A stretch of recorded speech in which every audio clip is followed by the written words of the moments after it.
Salam alaikum, chers élèves de la première année bac, sciences économiques et de gestion. Ravi de vous retrouver et merci de me recevoir chez vous. Alors, au cours de la séance d'aujourd'hui, on va essayer donc d'expliquer la notion de la répartition de la valeur ajoutée.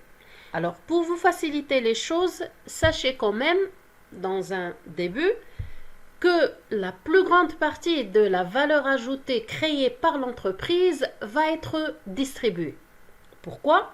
Eh bien, tout simplement pour rémunérer les autres agents économiques qui ont participé à sa production, que ce soit directement ou indirectement.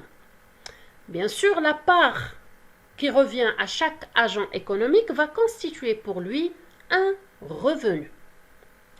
Alors, la question qui se pose maintenant, c'est quels sont les différents agents économiques qui auront part au gâteau, comme on dit.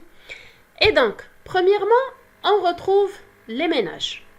Deuxièmement, on retrouve les banques. Troisièmement, on aura l'État. Quatrièmement, les actionnaires, bien sûr, de l'entreprise. Et finalement, on retrouve l'entreprise elle-même. Ce qui nous reste à connaître maintenant, c'est comment va-t-on nommer la part qui revient à chaque agent économique et la raison pour laquelle il a mérité cette part. Et on commence bien sûr par les ménages. Alors les ménages, la part qui leur revient sera nommée des salaires. Pourquoi? Parce qu'ils vont offrir tout simplement leur force de travail à l'entreprise. Alors, deuxièmement, on retrouve les banques pour lesquelles on va payer des intérêts en contrepartie du crédit qu'on a contracté auprès de leur établissement. Sans oublier l'État pour laquelle l'entreprise doit payer des impôts en contrepartie de l'infrastructure et des services offerts par l'État. Donc, l'infrastructure, je rappelle, il y a le binyat tahtiya, les services bien sûr, al khadamat. Alors, à ce niveau, l'entreprise se trouve face aux actionnaires pour lesquels elle doit leur verser leur part du bénéfice.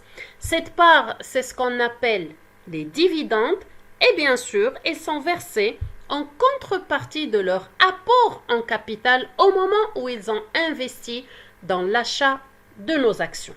Bien sûr, des actions de l'entreprise. Alors, la somme qui reste revient automatiquement à l'entreprise elle-même et constitue pour elle un bénéfice net, en contrepartie de son effort productif personnel. Alors, comment l'entreprise peut exploiter le bénéfice réalisé chaque fin d'exercice? Alors, une fois le bénéfice est là, il constitue pour l'entreprise, dans un premier temps, une réserve d'argent. Cette réserve qui va permettre, d'une part, une augmentation de ses capitaux propres, qui vont permettre à leur tour l'autofinancement de ses prochains investissements, de ses nouveaux investissements. Chose qu'auparavant, elle n'avait pas la possibilité de faire, pour la simple raison que l'entreprise vient d'être créée et que son capital, par exemple, il était minime, donc elle avait recours aux emprunts auprès des banques.